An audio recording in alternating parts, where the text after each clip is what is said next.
Hello guys! Today I've got Xiaomi Sound Play Speaker and I'm going to show you how you can easily rename your speaker in your iPhone.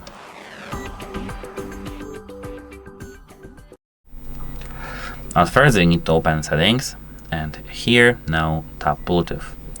Here as you can see we've got our speaker in the My Devices list section, so let's tap this info icon and tap name. Now you can modify your name.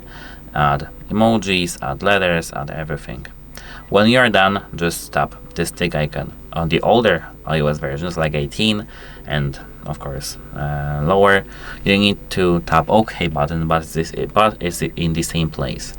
If you want to bring back your name to the default one, tap this X right here and this tick again. That's it. Goodbye.